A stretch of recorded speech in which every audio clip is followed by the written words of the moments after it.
2017 সালে সাউথ কোরিয়ায় একটি ক্রাইম থ্রিলার মুভি মুক্তি পায়, যেই মুভি পুরো দেশেই সাড়া ফেলে দিয়েছিল, যেখানে নর্থ কোরিয়া এবং সাউথ কোরিয়া দুই দেশেই একের পর এক মেয়েদের নগ্ন মৃতদেহ পাওয়া যাচ্ছে। তাদেরকে ব্রুটালি রেপ এবং হত্যা করা হয়েছে। আসলে এই সুন্দর দেখতে ছেলেটির মুখোশের আড়ালে লুকিয়ে আছে এক পিশাচ, যে একের পর এক মেয়েদেরকে নির্মমভাবে হত্যা করে চলেছে, আর যাকে ধরার জন্যই নর্থ এবং সাউথ কোরিয়ার পুলিশ একসাথেই কাজ করবে। এই অসাধারণ গল্প নিয়েই আজকের এই ভিডিও। তবে ভিডিও শুরু করার আগেই বলে রাখি, গল্পে বেশ কিছু ডিস্টার্বিং দৃশ্য রয়েছে। তো হ্যালো ফ্রেন্ডস, ওয়েলকাম টু ওর গপ্প। গল্পে শুরু হয় নর্থ কোরিয়ার একটি গ্রামে। সেখানেই দেখানো হয় স্কুল পড়ুয়া একটি মেয়েকে, যে আপন মনে নির্জন রাস্তা দিয়ে একা একা স্কুল থেকে বাড়ি ফিরছিল। অপরদিকে এই একই রাস্তা দিয়ে একটি গাড়িকে দেখানো হয়, যেই গাড়িতে ছিল 3 জন ছেলে। গাড়িতে সামনের দুজন মদ্যপান করতে করতে খুব আনন্দ ফুর্তিতেই গাড়ি চালাচ্ছিল, তবে পেছনে বসে থাকা ছেলেটি বেশ শান্ত স্বভাবের। সে কানে হেডফোন লাগিয়ে মিউজিক শুনতে শুনতে একটি বই পড়ছিল। এই ছেলেটির নাম কিম। সেই সময় সামনের ছেলে দুটো হঠাৎ করেই রাস্তায় সেই মেয়েটিকে দেখে, আর সাথে সাথেই তার সামনে এসে গাড়িটিকে থামায়। মেয়েটি কিছুটা ভয় পেয়ে যায়, তবে সে কিছু বোঝার আগেই ছেলে দুটো তাকে জোর করে সেই গাড়িতে তোলে এবং তাকে নিয়ে বেরিয়ে যায়। এরপরেই মেয়েটির ওপর চলতে থাকে একের পর এক অত্যাচার। কিমের সেই বন্ধুরা মেয়েটিকে বারবার ব্রুটালি গ্যাং রেপ করে। তার সারা শরীরে একের পর এক ক্ষত সৃষ্টি করতে থাকে। মারধর করা, সিগারেটের বাট দিয়ে চামড়া পুড়িয়ে দেওয়া এবং তার প্রাইভেট পার্টেও ক্ষত করা। এই মানুষরূপী জানোয়ারগুলো সেখানেই থেমে যায়নি। তার গায়ে মদ ঢেলে দিয়ে তার অসংখ্য ছবিও তুলতে শুরু করে। মেয়েটির ওপর যখন এমন পৈশাচিক অত্যাচার চলছিল, তখন কিম ঘরের কোনায় বসে চুপচাপ তা দেখছিল এবং উপভোগ করছিল। এরপর কিম সেখানে আসে। সে খুবই শান্তভাবে মেয়েটির কপালে এবং মাথায় হাত বুলিয়ে দেয়, আর এরপর একটি সরু তার দিয়ে তার গলা চেপে শ্বাসরুদ্ধ করে তাকে সেখানেই নির্মমভাবে হত্যা করে। আর মেয়েটির এমন মরণ আর্তনাদ শুনে কিমের মুখে ফুটে ওঠে সেই পৈশাচিক হাসি, যেটা দেখে খুব ভালোভাবেই বোঝা যায় কিম কোনো সাধারণ মানুষ হতে পারে না। এরপরেই দেখানো হয় নর্থ কোরিয়ার একজন পুলিশ অফিসারকে, যার নাম দেইরি। দেইরি ইনভেস্টিগেশন করতে একটি বাড়িতে আসে, যেই বাড়ির পুরো পরিবারকেই খুবই ব্রুটালি হত্যা করা হয়েছে। এই পরিবারটি আসলে ছিল সেই মেয়েটিরই পরিবার। মেয়েটির বাবা, মা, ভাই সহ একটি বাচ্চাকেও হত্যা করা হয়েছে। অর্থাৎ কিম শুধু ওই মেয়েটিকেই মারেনি, বরং সে তার গ্যাং নিয়ে এসে মেয়েটির পুরো পরিবারকেই খুবই নির্মমভাবে হত্যা করেছে।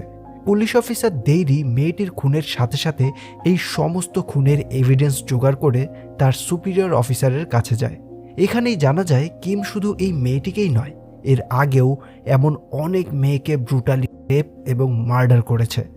আর দেইরি এইবার কোনোভাবেই কিমকে ছাড়বে না। তবে সুপিরিয়র অফিসার এত প্রমাণ থাকা সত্ত্বেও সেই কেসটিকে ক্লোজ করে দিতে বলে, যেটা শুনে দেইরি রেগে গেলেও সে মোটেও অবাক হয় না, কারণ কিম কোনো সাধারণ ছেলে নয়। সে নর্থ কোরিয়ার অত্যন্ত হাই র্যাঙ্কিং অফিসিয়ালের সন্তান। তাদের পাওয়ার এই দেশে অনেক বেশি, তাই এতগুলো সিরিয়াল কিলিংয়ের পরেও কিমের মতো এমন সাইকো অনায়াসেই ঘুরে বেড়াচ্ছে। সুপিরিয়র অফিসার শুধু কেসটিকে ক্লোজই করতে বলে না, বরং কিমের বিরুদ্ধে তদন্ত করার জন্য তার সাথে সাথে তার পুরো টিমকেও সাসপেন্ড করে দেয় এবং তাদেরকে একটি ফার্টিলাইজার ফার্মে ট্রান্সফার করে দেয়। এরপর কেটে যায় 3টি বছর। দেখানো হয় সাউথ কোরিয়ার সিওল শহরকে, যেখানে বেশ কয়েক মাস থেকেই ঘটে চলেছে একের পর এক সিরিয়াল কিলিং। পাওয়া যাচ্ছে একের পর এক মেয়েদের নগ্ন মৃতদেহ। এভাবে শহরে খুনের পর খুন চললেও খুনির কোনো খোঁজ পায়নি পুলিশ ডিপার্টমেন্ট, যেই কারণেই ইনভেস্টিগেটিভ টিমের ওপর মিডিয়া এবং ডিপার্টমেন্টের প্রেশার খুবই বেড়ে যায়।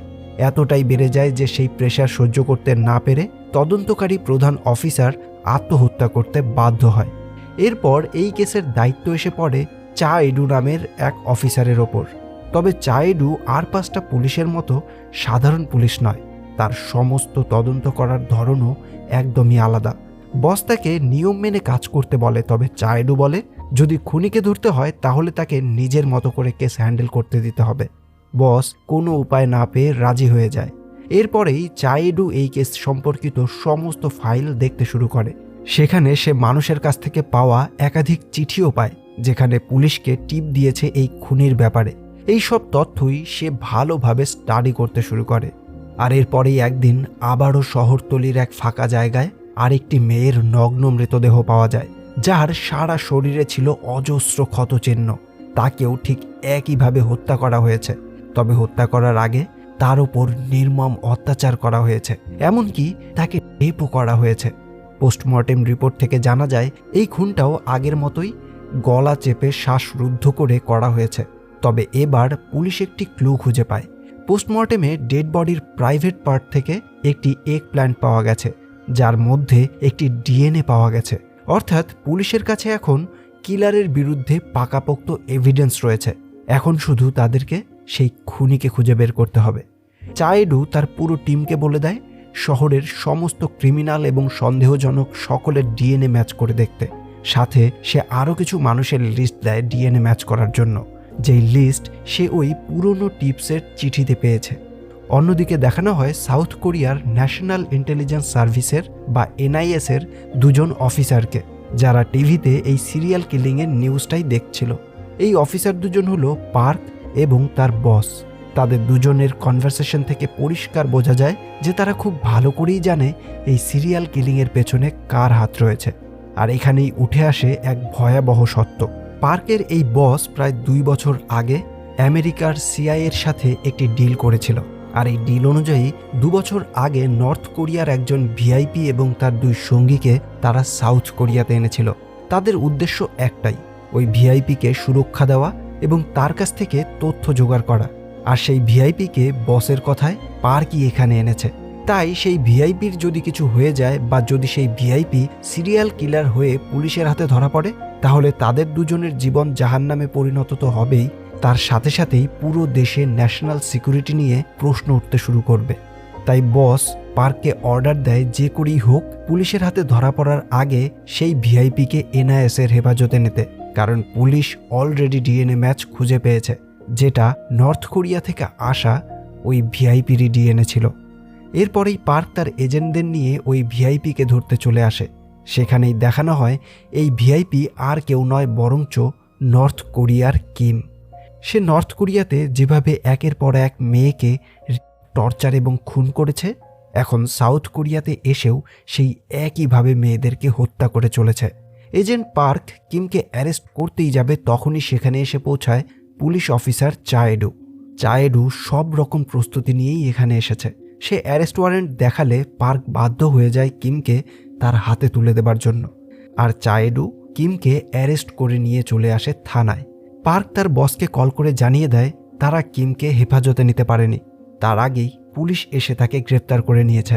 আর এখন যে করেই হোক মিডিয়াতে কিমের খবর ফাঁস হওয়ার আগেই তাদেরকে চায়েডুকে আটকাতে হবে। তখনই একজন এজেন্ট পার্ককে জানায় কিমের সঙ্গীদের খোঁজ এখনও পাওয়া যায়নি। পার্ক সবাইকে অর্ডার দিয়ে দেয় যে করেই হোক তাদের দুজনকে খুঁজে বের করতে। অন্যদিকে দেখা যায় কিমের সেই 2 সঙ্গীকে, যাদেরকে কেউ একজন ধরে নিয়ে এসে খুবই টর্চার করে চলেছে, ঠিক সেভাবেই যেভাবে ওই মেয়েদেরকে ব্রুটালি টর্চার করে গায়ে শত শত ক্ষত করেছিল। আর এভাবেই প্রচণ্ড টর্চার করার পর লোকটি ওই দুজনের মধ্যে একজনকে মেরে ফেলে। তখন অপরজন লোকটির কাছে আকুতি মিনতি করতে থাকে তাকে প্রাণে না মারার জন্য। এদিকে দেখা যায় কিম তার একজন লয়ারের সাথে ইন্টারোগেশন রুমে আছে। কিমের লয়ার সমস্ত প্রমাণ এবং অ্যালিবাই সহ চায়েডুকে জানায় যখন ওই মেয়ের খুন হয়েছে তখন কিম শহরে ছিলই না, সে বাইরের ট্রিপে গিয়েছিল। চায়েডু হেসে বলে যদি সত্যিই কিম ট্রিপে গিয়ে থাকে তাহলে ভিকটিমের প্রাইভেট পার্টে কিমের ডিএনএ কি করে এলো। তখন কিম জানায় তার অনেক দিন ধরেই উইকেন্ড ফার্মিংয়ের হবি রয়েছে, যেই ফার্মে সে সবজি চাষ করে, যেখানে এগ প্ল্যান্ট ও শসাও রয়েছে, যেগুলো সে তার বন্ধু বান্ধব এবং প্রতিবেশীকেও দেয়। তাই ওই এগ প্ল্যান্টে তার ডিএনএ থাকলেও সেই এগ প্ল্যান্টটা কীভাবে ভিকটিমের প্রাইভেট পার্টে এলো সেটা সে জানে না। লয়ার প্রমাণস্বরূপ কিমের সেই সবজি ফার্মের ছবিও দেখায় আর বলে এখনই কিমকে ছেড়ে দিতে। চায়েডু দেখে কিম তাকে দেখে মুচকি হাসছে। তখন চায়েডু বলে কিম, তোমার মুখের এই হাসিটা বজায় রাখো, কারণ খুব শীঘ্রই তোমার খেল খতম হবে। আমি তোমাকে শুধু ডিএনএর কথা বলেছিলাম, এগপ্ল্যান্ট সম্পর্কে কিছু বলেনি। এই বলেই চায়েডু চলে আসে। তবে সে তার সমস্ত অফিসারকে বলে দেয় কিমের সেই অ্যালিবাইদের ভেরিফাই করার জন্য যে সত্যিই সে ঘুরতে বাইরে গেছিল কিনা, আর সাথে শহরের সমস্ত সিসিটিভি ফুটেজও জোগাড় করতে বলে দেয়। পুলিশ টিম সাথে সাথেই বেরিয়ে পড়ে এবং শহরের সমস্ত সিসিটিভি ফুটেজ জোগাড় করে আনে, আর সেই অজস্র ফুটেজগুলোকে একটা একটা করে চেক করতে শুরু করে। এই সমস্ত কিছুই এজেন্ট পার্ক থানার সিসিটিভি ফুটেজের সাহায্যে নজরে রাখছিল। আর এদিকে ফুটেজ চেক করতে করতেই হঠাৎ তারা বেশ কয়েকটি ফুটেজে কিমকে দেখতে পায়, যেই ফুটেজের সাহায্যে এটা প্রমাণ হয়ে যায় যে কিম মার্ডারের সময় ট্রিপে যায়নি, বরঞ্চ এই শহরেই ছিল। অপরদিকে দেখা যায় ওই অজানা লোকটি কিমের সেই সঙ্গীকে মেরে ফেলেনি, বরঞ্চ সে কোনো এক উদ্দেশ্যে তাকে রাস্তাতেই ছেড়ে দেয়। আর এনআইএস এজেন্টরা এই খবর পেয়েই দ্রুত তাকে ধরে নিয়ে আসে। এদিকে চায়েডু ওই সিসিটিভি ফুটেজ নিয়ে আবার কিমের কাছে আসে আর তাদেরকে জানায় কিম ওই দিন সিওল শহরেই ছিল, কোথাও ট্রিপে যায়নি, আর তার অ্যালিবাইও ফলস। তাই এই কেসে কিমের বাঁচার আর কোনো উপায় নেই। কিম এবং তার লয়ার আর কোনো উপায় খুঁজে পায় না। অন্যদিকে পার্ক এবং তার বসের সম্পর্কে এনআইএস হেড সব জেনে যায়। এনআইএস পার্কের বসকে ইন্টারোগেট করতে থাকে, আর এনআইএস এর হেড পার্কের কাছে জানতে চায় কোম্পানির অ্যাপ্রুভাল ছাড়া তারা সিআইএর সাথে ডিল কেন করলো। আমেরিকা আজ পর্যন্ত এমন ভিআইপিকে কোনোদিন সাউথ কোরিয়ার হাতে তুলে দেয়নি, তাহলে কিমকে কেন দিল? এই প্রশ্নটা কি তোমাদের মাথায় একবারও আসেনি? তোমরা এতটাই মাথা মোটা যে কিমের সম্পর্কে বিন্দু মাত্রও খোঁজ করনি। সিআইএ কিমের আসল রূপ জানত, আর সেই কারণেই এমন ভিআইপি একটা অ্যাসেটকে তাদের হাতে দিয়েছে। আর যেহেতু এই সমস্ত মেস আপ বসের কথায় পার্কই করেছে, তাই এখন যে করেই হোক পার্ককেই সব সামলাতে হবে। এরপর পার্ক যায় চায়েডুর বসের কাছে এবং তার সাথে ডিল করতে চায়। তবে চায়েডুর বস রাজি হয় না কিমকে ছেড়ে দিতে, কারণ 7টি মেয়ের খুন হয়েছে। তাদের উপরেও মিডিয়া এবং সাধারণ মানুষের অনেক প্রেশার আছে। তখন পার্ক জানায় সে এই কেসটাকে সলভ করার জন্য তাদেরকে খুনির ব্যবস্থা করে দেবে। চায়েডুর বসও বুঝতে পারে কিম কতটা ভিআইপি যে এনআইএস এর এজেন্ট তার জন্য এসেছে, আর যেহেতু কেসটা ক্লোজ করার জন্য সে খুনি এবং খুনির বিরুদ্ধে সমস্ত প্রমাণও জোগাড় করে দেবে, তাই সে রাজি হয়ে যায়। পরের দিনই এনআইএস এজেন্টরা কিমের সঙ্গীকে পুলিশের কাছে নিয়ে আসে সেই সিরিয়াল কিলার হিসেবে এবং চায়েডুকে বলে কিমকে ছেড়ে দিতে। চায়েডু সোজা তার বসের কাছে আসে। তখন তার বস তাকে একটি ফাইল দিয়ে বলে এর মধ্যে সমস্ত এভিডেন্স আছে কিলারের বিরুদ্ধে, তাই কিমকে রিলিজ করে দিতে হবে। আর সাথে ডিএনএ ম্যাচের রিপোর্টও এসেছে, সেটা এই কিলারের সাথেই ম্যাচ করেছে। চায়েডু খুব ভালো করেই বুঝতে পারে তার বসও এই পলিটিক্সে জড়িয়ে গেছে, তবে এই অর্ডার মেনে নেওয়া ছাড়া তার কাছে আর কোনো উপায় নেই। আর এইভাবেই ফ্রাস্ট্রেটেড হয়ে সে চলে আসে তার বাড়িতে প্রবেশ করতেই চায়েডু দেখতে পায় তার ঘরে বসে রয়েছে এক অপরিচিত ব্যক্তি। দেখানো হয় এই অপরিচিত ব্যক্তিটি হলো নর্থ কোরিয়ার পুলিশ অফিসার দেইরি। আর দেইরি হলো সেই ব্যক্তি যে কিমের সেই 2 জন সঙ্গীকে তুলে নিয়ে টর্চার করেছিল। দেইরি চায়েডুর কাছে নিজের পরিচয় জানায় এবং এরপর বলতে শুরু করে কিম কিভাবে নর্থ কোরিয়াতে একের পর এক মেয়েকে ব্রুটালি রেপ এবং মার্ডার করেছে। তার বিরুদ্ধে ইনভেস্টিগেশন করার জন্য তাকে সাসপেন্ড করা হয়েছে। শুধু তাই নয়, দেইরির 2 জন টিম মেম্বারকে কিমের লোকেরা তুলে নিয়ে গিয়ে তাদের গলা কেটে ফেলে। সাথে দেইরির গায়েও গুলি চলে, তবে সে কোনোভাবে সেই দিন সেখান থেকে বেঁচে যায়। আর সে নর্থ কোরিয়া থেকে সাউথ কোরিয়াতে এসেছে শুধুমাত্র কিমকে ধরতে। চায়েডু জানতে চায় এখন কি পাল্টেছে যে নর্থ কোরিয়াতে নিয়ে গেলে তার শাস্তি হবে। তখন দেইরি জানায় কিমকে যখন সিআইএ সাউথ কোরিয়ার এনআইএস এর হাতে তুলে দেয়, তার কিছুদিন আগেই কিমের বাবা এবং কিছু মেম্বাররা কাউন্টার রিভলিউশন করে সরকার ভাঙতে চেয়েছিল, যার অপরাধেই কিমের বাবা জেলে রয়েছে আর কিমকে যে কোনো সময় এক্সিকিউট করে দেওয়া হতে পারে। তাই জন্যই জেলে যাওয়ার আগে কিমের বাবা কিমকে দেশ থেকে বাইরে পাঠিয়ে দেয়। তাই বর্তমানে কিমকে নর্থ কোরিয়াতে নিয়ে গেলে তার শাস্তি অবশ্যই হবে। তুমি সাউথ কোরিয়াতে কিমকে কখনোই শাস্তি দিতে পারবে না, কারণ সিআইএ এবং এনআইএস সেটা কোনোভাবেই হতে দেবে না। ঠিক সেই মুহূর্তেই চায়েডুর কাছে কল আসে। সে জানতে পারে কিমকে রিলিজ করে দেওয়া হচ্ছে। সাথে সাথেই চায়েডু পুলিশ স্টেশনে এসে পৌঁছায়। যেহেতু চায়েডু খুব ভালো করেই জানে কিমই আসল খুনি, তাই সে কিছুতেই কিমকে ছাড়তে চাইছিল না। তবে কিম ইচ্ছে করেই চায়েডুকে উস্কাতে থাকে। সে চায়েডুকে বলতে থাকে মানুষ মরার সময় যে আর্তনাদ করে সেই আর্তনাদে যে সুখ রয়েছে সেটা পৃথিবীর সবচেয়ে বড় সুখ। আর যখন সেই আর্তনাদটা এমন কম বয়সী মেয়েদের গলা থেকে আসে, তখন সেটা চরম সুখে পরিণত হয়। এই সব কিছু শুনে চাইডু খুবই রেগে যায় আর সে কিমকে মারতে থাকে। পুলিশ অফিসাররা চাইডুকে আটকানোর চেষ্টা করতে থাকে, তবে চাইডু তাদের কোনো কথাই শোনে না। আর এই সমস্ত কিছুই মিডিয়ার লোকজন এসে ছবি তুলে নেয়। পরদিনই এই খবর বিভিন্ন ওয়েবসাইটে পাবলিশ হয়, যার জন্যই চাইডুর বস তাকে কিছু সময়ের জন্য সাসপেন্ড করে দেয়। অন্যদিকে এনআইএস ফাইনালি কিমকে তাদের হেফাজতে নিয়ে আসে, তবে সেখানে এসেও কিম শান্ত থাকে না। তার উপর যে মেয়ে এজেন্ট নজর রাখছিল সে হঠাৎ করেই সেই মেয়ে এজেন্টটির ওপরেও হামলা করে। আর এই খবর পেয়েই এজেন্ট পার্ক সাথে সাথে সেই ঘরে আসে। মেয়েটির অবস্থা দেখে পার্ক খুবই রেগে যায় আর সে কিমকে বেধড়ক মারতে থাকে। তবে কিম হেসে বলে, আমি তো শুধু তার সাথে একটু মজাই করছিলাম, তাকে তো বাকিদের মতো মেরে ফেলিনি। এই কথা শুনে পার্ক আরও রেগে যায়। কিমের মধ্যে যেন বিন্দু মাত্র মনুষ্যত্ব নেই। ঠিক সেই সময়ই আমেরিকার সিআইএ এজেন্ট পল তার লোকজন নিয়ে এখানে এসে হাজির হয়। আসলে সিআইএ এজেন্ট পল 2 বছর আগে কিমকে সাউথ কোরিয়ার এনআইএস এর কাছে রেখেছিল, আর সে কিমকে প্রোটেক্ট করে রেখেছে শুধুমাত্র একটা কারণেই।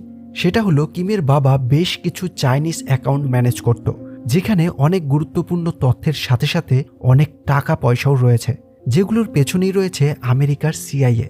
সেই সমস্ত অ্যাকাউন্টের তথ্য এখন শুধুমাত্র একজনের কাছেই রয়েছে, সেটা হলো কিম। যেই কারণেই সিআইএ এতদিন ধরে কিমকে প্রোটেক্ট করে এসেছে, তাকে হেফাজতে রেখেছে। আর এই জন্যই কিম এত অপরাধ করার পরেও, পুলিশের কাছে ধরা পড়ার পরেও এতটা নিশ্চিন্তে ছিল, কারণ সে জানতো যে করেই হোক এনআইএস এবং সিআইএ তাকে প্রোটেক্ট করবেই। কিম পলকে বলে সে সমস্ত অ্যাকাউন্টের তথ্য তাদেরকে দিয়ে দেবে, তবে তার আগে তাকে আমেরিকাতে নিয়ে যেতে হবে। পল এতে রাজি হয়ে যায়।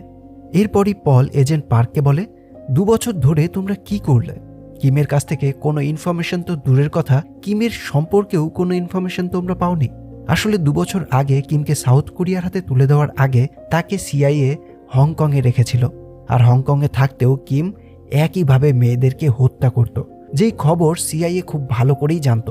যার জন্যই তারা কিমকে কখনোই আমেরিকাতে নিয়ে যায়নি, কারণ আমেরিকাতে যদি কিম এমন কোনো ক্রাইম করত তাহলে কিমের বাঁচার কোনো উপায়ই থাকতো না।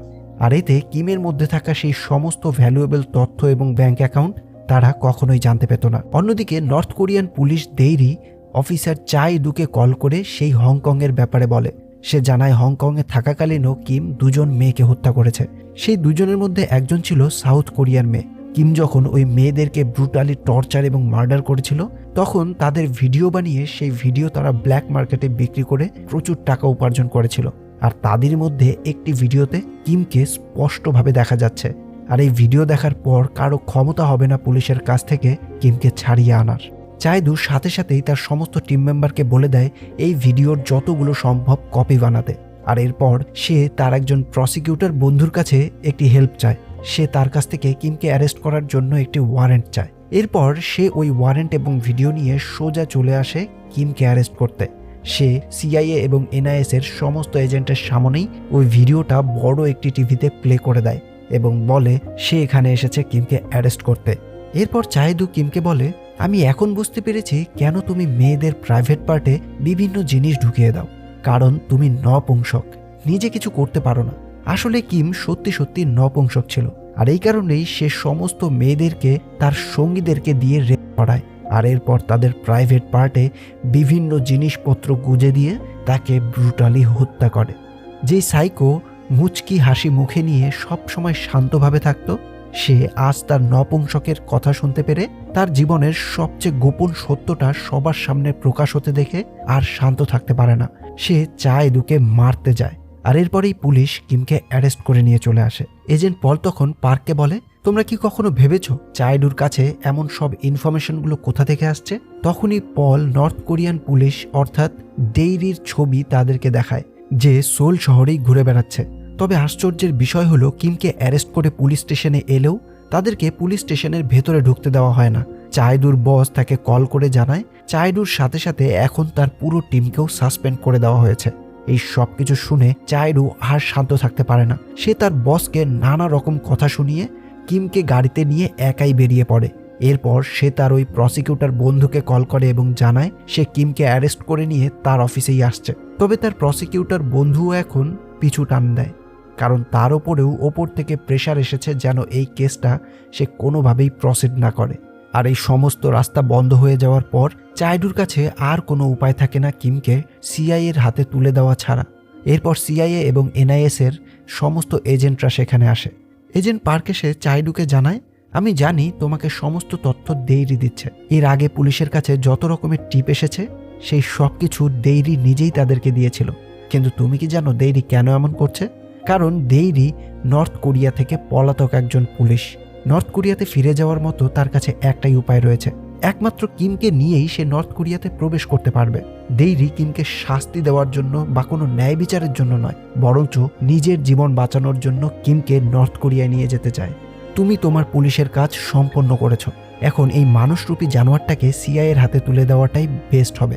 অন্তত আমাদের দেশের মেয়েরা তো তার হাত থেকে বেঁচে যাবে। তখন চাইডু তার কাছে জানতে চায়, কেন আমেরিকাতে কি মেয়ে থাকে না? পার্ক খুবই ধীর গলায় বলে, এখন সেটা আমেরিকার প্রবলেম।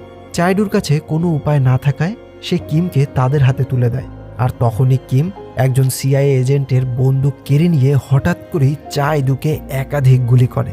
আর এরপরেই সে আবার হাসতে হাসতে সারেন্ডার করে। সিআইএ এজেন্টরা তাকে তাড়াহুড়ো করে গাড়িতে তুলে সেখান থেকে বেরিয়ে পড়ে। এজেন্ট পার্ক আর সহ্য করে না, সে এই পিশাচকে শাস্তি দেওয়ার জন্য তাদের পিছু নেয়। আর ঠিক তখনই দেইরি গাড়ি নিয়ে এসে সোজা কিমের গাড়িকে ধাক্কা মারে। এরপর সে কিমকে মেরে তাকে টেনে হিচড়ে বাইরে নিয়ে আসে। সে কিমকে নিজের গাড়িতে তুলে নেয়। এজেন্ট পার্ক তখন সেখানেই দাঁড়িয়েছিল। সে চাইলে তাদের দুজনকেই মেরে ফেলতে পারত, তবে সে তাদেরকে কিচ্ছু করে না, কারণ সে জানে দেইরি কিমকে নর্থ কোরিয়াতে নিয়ে গেলে তার শাস্তি হবে। এরপর দেইরি কিমকে বোটে করে নিয়ে বেরিয়ে পড়ে নর্থ কোরিয়ার উদ্দেশ্যে। অন্যদিকে এজেন্ট পার্ককে তার বস জানায়, কিছুদিন আগে কিমের বাবা আবার নর্থ কোরিয়ায় ক্ষমতায় এসেছে, অর্থাৎ এখন কিমকে নিয়ে নর্থ কোরিয়ায় প্রবেশ করলে দেইরি তাকে শাস্তি দেওয়া তো দূরের কথা, দেইরি নিজের জীবনটাই বাঁচাতে পারবে না। এই কথা শুনে এজেন্ট পার্ক একদমই অবাক হয়ে যায়। অন্যদিকে দেখা যায় কিমকে ধরতে পেরে আজ দেইরি সমস্ত ভিকটিমের ছবি এই সমুদ্রে ভাসিয়ে দিচ্ছে। তবে তার বিন্দুমাত্র ভ্রুক্ষেপ নেই যে নর্থ কোরিয়াতে এখন কিমের বাবারই রাজত্ব চলছে। সে দেখতে পায় কিম হঠাৎ করেই একটা বন্দুক নিয়ে এসে তার সামনে দাঁড়ায়। সে কিছু বুঝে ওঠার আগেই কিম গুলি করে তাকে মেরে ফেলে। এদিকে এজেন্ট পার্ককেও তার এমন সমস্ত কাণ্ডের জন্য তাকে হেড অফিস থেকে দূর করে ফিল্ডে ট্রান্সফার করে দেওয়া হয়, অর্থাৎ সে এখন দেশের বাইরে থেকে তার কাজ করবে। তবে চলে যাওয়ার আগে এজেন্ট পার্ক একবার পুলিশ অফিসার চাইডুর সাথে দেখা করতে আসে, যেই চাইডু এতগুলো গুলি খাওয়ার পর জীবন মৃত্যুর সাথে লড়াই করছে, কোমায় চলে গেছে। এরপরে আদৌ সে সুস্থ হয়ে ফিরতে পারবে কিনা সেটাও সে জানে না। এরপরেই কেটে যায় বেশ কিছু বছর। দেখানো হয় এজেন্ট পার্ক এখন বিভিন্ন দেশে কাজ করছে, আর আজ সে যাচ্ছে হংকংয়ে। হংকংয়ে এসেছে সে সিআইএ এজেন্ট পলের সাথে দেখা করতে, কারণ পল তাকে আবারও ডেকেছে একটি কাজের জন্য। পলের সাথে দেখা করার পর পল তাকে জানায় সামনের বিল্ডিং থেকে সমস্ত পাহারাদেরকে ভেদ করে তাকে একজনকে বের করে আনতে হবে, আর এই কাজের জন্য সে তাকে একটা পিস্তলও দেয়। এরপরেই এজেন্ট পার্ক সেই হোটেলের দিকে অগ্রসর হয়। সে সিঁড়িতে পাহারায় থাকা এক এক করে সমস্ত ছেলেদেরকে শ্যুট করে মেরে ফেলে, আর এরপর রুমে প্রবেশ করে সব বাইকে শেষ করে ফেলে। আর এরপরেই দেখা যায় পল যাকে বের করে আনার কথা বলেছে সে আর কেউ নয় বরঞ্চ কিম। কিম এজেন্ট পার্ককে দেখে খুশি হয়, কারণ সে জানে এজেন্ট পার্ক আর যাই করুক তার কোনো ক্ষতি সে করবে না। তাকে যে করেই হোক বাঁচাতে সিআইএ রয়েছে। তবে এইবার তার ভুল ধারণা ভেঙে যায়, কারণ পার্ক তাকে কোনো কিছু বলার আগেই সোজা তার পায়ে শ্যুট করে। এতেই কিমের হুঁশ ফিরে আসে। সে চিৎকার করে বলতে থাকে, তুমি কি ভুলে গেছো আমি কতটা ইম্পর্ট্যান্ট লোক? এই কথা শুনেই এজেন্ট পার্ক কিমের অপর পায়েও গুলি চালায়। কিম যন্ত্রণায় ছটফট করতে থাকে আর বলতে থাকে, আমি এজেন্ট পলের সাথে কথা বলতে চাই। তবে পার্ক তার কোনো কথা শোনে না, আবার আরেকটা গুলি চালায় তার কাঁধে। এবার কিম তার কাছে রিকোয়েস্ট করতে থাকে, তাকে বলতে থাকে তার কি চাই, কত টাকা চাই, সে সমস্তটা তাকে দিতে পারে, তাকে শুধু এখান থেকে যেতে দেওয়া হোক। তবে পার্ক তার কোনো কথাই শোনে না। সে বলে, আমি শুধু একটা জিনিসই চাই। এই কথা শুনে কিম কিছুটা খুশি হয়। সে বলে, কি চাও তুমি বলো, আমি তোমাকে সমস্ত কিছু দিতে পারি। তখনই পার্ক বলে, আমি চাই তোমার মৃত্যু। এই বলেই সে কিমের মুখে বন্দুকের নলি ঠেকায়, ট্রিগার টেনে এই মানুষরূপী পিশাচটাকে চিরতরে শেষ করে ফেলে।